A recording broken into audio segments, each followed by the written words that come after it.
আসসালামু আলাইকুম। আমেরিকায় আমার বারান্দায় ছোট্ট একটা বাগান, আমার অনেক শখের বাগান, কিন্তু অনেকগুলো ভুলের কারণে বাগানটা নষ্ট হয়ে যাচ্ছে। আজকে আপনাদের সাথে সেই ভুলগুলো শেয়ার করব। যারা নতুন বাগান করবেন তাদের হয়তোবা উপকার আসতে পারে। আর এখানে আমি মাটি তৈরি করে নিচ্ছি। এখানে মাটি, কলার খোসা, সবজির খোসা, কোনো খোসাই আমি ফেলতাম না, রেখে দিয়েছি অনেক দিন থেকেই, প্রায় 1 মাস ধরে রাখছি। তো সবগুলো খোসা, ডিমের খোসা দিয়ে দিয়েছি। আর এখানে দিয়ে দিয়েছিলাম আমি এপসম সল্ট। এই মাটি তৈরি করে আমি 1 সপ্তাহ রেখে দিব, তারপর গাছ লাগাবো। তো আমি কি কি ভুল করেছি সেটা বলি। এখানে যেহেতু এপ্রিল মাস থেকেই গরম পড়ে, তো সবাই এপ্রিলে গাছ লাগায়, আমিও লাগিয়েছি। কিন্তু মাটিতে গাছ লাগানো আর টবে গাছ লাগানো কিন্তু একরকম না। তো এখানে মে মাসে অনেক বেশি ঠান্ডা পড়ে, একদমই 1 সপ্তাহ 10 দিনের মতো কোনো রোদ নাই, অনেক বাতাস। তো ঠান্ডায় আমার সবগুলো গাছ নষ্ট হয়ে যায়। তারপর আমি অনেক ভিডিও দেখে আমি আবার নতুন করে চারা লাগিয়ে দিই।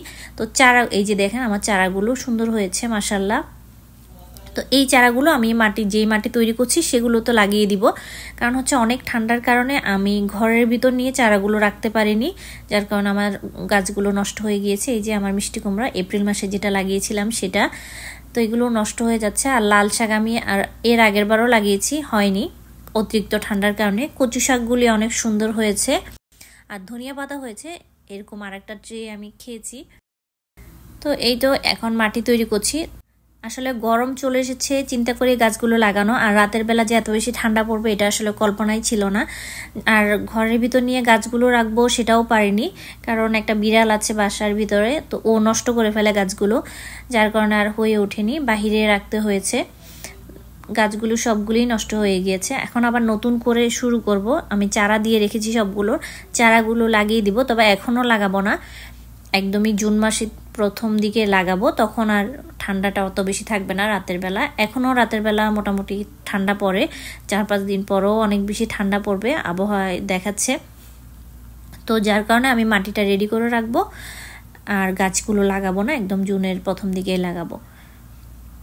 এটা হচ্ছে বরবটি গাছ। এই তো আমার মাটিগুলো রেডি, আমি সবগুলো টবে দিয়ে দিয়েছি। আমি আসলে এখানে শুধু শাক খাবো এই উদ্দেশ্যে গাছগুলো লাগানো, ফল হবে সেটার উদ্দেশ্য করে না। তো মিষ্টি কুমড়া শাকগুলো তুলে ফেলেছি, এগুলি রান্না করে ফেলবো। আমার মাটি রেডি করা হয়ে গিয়েছে, বারান্দাটা সুন্দর করে গুছিয়ে নিয়েছি। আর এই যে কার্পেটটা দিয়েছি, এখানে আমি বসে বসে বিকালবেলা চা খাই, বসে একটু সময় পার করি। কিন্তু এখন এত গরম পড়ছে, বাইরে বসে থাকা যায় না, অনেক বেশি গরম থাকে। আমার এই বাগানটা কেমন লেগেছে আপনারা অবশ্যই জানাবেন, আর ভালো লাগলে একটা লাইক দিতে ভুলবেন না, আর চ্যানেলটি সাবস্ক্রাইব করে পাশে থাকবেন। এই যে আমার মাটি রেডি, এখানে আমি সবগুলো মাটি রেডি করে নিয়েছি। জুনের প্রথম দিকেই গাছগুলো লাগিয়ে দিব। আসলে আমি যেহেতু প্রথম বাগান করেছি, ভুল থেকেই আসলে মানুষের শিক্ষা হয়। তো আমার ভুলে গাছগুলো নষ্ট হয়েছে, এখন আবার আমি নতুন করে শুরু করছি। ইনশাল্লাহ পরবর্তীতে আর ভুল হবে না, আমি চারা করে রাখবো ঘরের ভিতর, তখন হয়তোবা পরবর্তীতে চারা দিলে ঠিক হয়ে যাবে। আর এই গোলাপ গাছটা আমার প্রতিবেশী আমাকে গিফট করেছে। ভিডিওটি কেমন লাগলো জানাবেন। সবাই অনেক বেশি ভালো থাকবেন, সুস্থ থাকবেন। আল্লাহ হাফেজ।